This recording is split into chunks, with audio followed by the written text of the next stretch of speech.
What is going on, traders? Sorry for the low quality editing on this video, but there are a couple of news breaking items or breaking news items that are going to have implications for the coming weeks and certainly for the FOMC meeting, which is coming up on November 2nd. So the first one being obviously the GDP came out today. We did a live stream. Shout out to everybody that was on the live stream.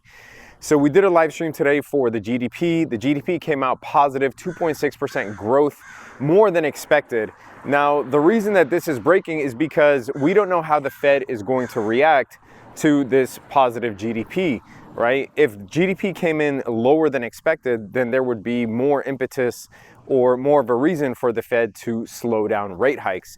So it'll be interesting to see what is going to arise from that. However, the more important thing that came out in that GDP report was not about the actual GDP itself, but what the GDP report said about inflation. So there is an inflation measure called the chain weighted price index. This came in at 4.1%. The expectation was that it would come in at 5.3%. So well below the expectation. This is a measure of cost of living that is supposed to reflect changes in consumer behavior. Also, headline inflation, which the Fed uses much more than CPI, rose 4.2%, down heavily from 7.3%. Why do I bring this up?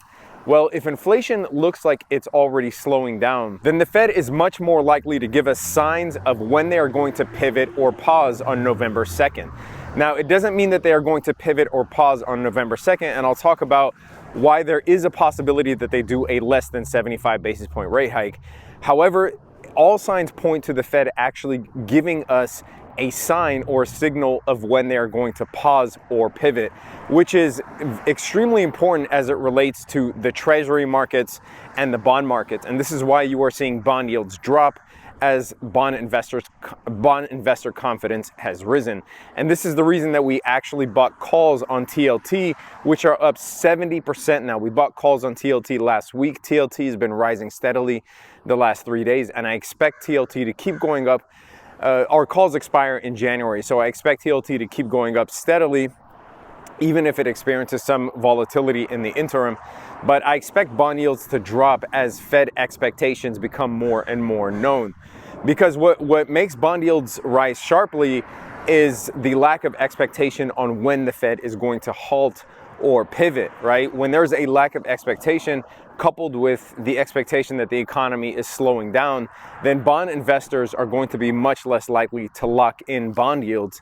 And the more that they don't buy, the more bond yields are going to keep rising. However, if the bond investors can expect when the Fed is going to pivot or pause and at what terminal rate the Fed is going to pivot or pause, then the bond investors are going to be more comfortable buying bonds, which is what has been happening the last week. And so it is my expectation that the Fed at least gives an indication of when they are going to slow down or pivot on November 2nd, which is why I was comfortable buying those TLT calls. I also bought those TLT calls because if you look at the major central banks around the world, so Bank of Japan ramping up its bond buying program, Bank of England ramping up its bond buying program. We know that the Bank of Canada yesterday only raised by 50 basis points when the expectation was that they would raise by 75. So they're doing a less than expected rate hike, 50 basis points versus 75. So it looks like central banks in all of the major economies are actually either doing the opposite of quantitative tightening by buying bonds, or they are hiking less than expected. However, today the ECB, the European Central Bank, did come out and raise by the expected 75 basis points. So the European Central Bank following the expected plan. But there are a lot of rising concerns about the liquidity in the treasury markets. We've talked about this before. I did a whole video about this. Rising concerns about liquidity in the treasury market. And that was the second reason why I bought those TLT calls, because I expected some sort of either the treasury to ramp up bond buying, which is crazy because the treasury in this case would be acting like a second central bank, or I expect the Fed to tell us when they are going to pivot or slow down, right?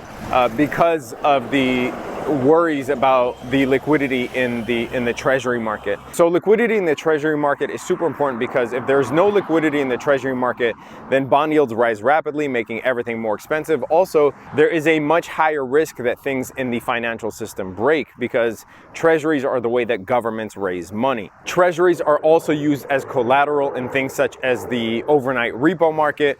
So if nobody's buying treasuries and treasury yields spike, that is going to make everything more expensive for not only the economy, for corporations and consumers in the economy, but also make things more expensive for banks. Overnight rates will soar, and things in the economy will start to break. And if issuing debt is the number 1 way that governments raise money, well, if bond yields are rising rapidly and no one is showing up to buy treasuries, well, obviously that that supply for the government is cut off, and the US government needs to function properly. So there cannot be illiquidity in the treasury market. That is, again, another reason that I bought TLT calls, because I figured that either the government or the Fed or both would swoop in to quell the fears about illiquidity in the treasury markets. And I sent that alert for the TLT calls out in the Traveling Trader Academy. If you want access to the Academy, if you want to get access to all of our alert ideas, stocks, options, futures, etc. If you want to get access to all of our analysis, if you want access to the day trading course, the options course, the Zoom calls where I answer every single question, trading related, market related, investing related, etc.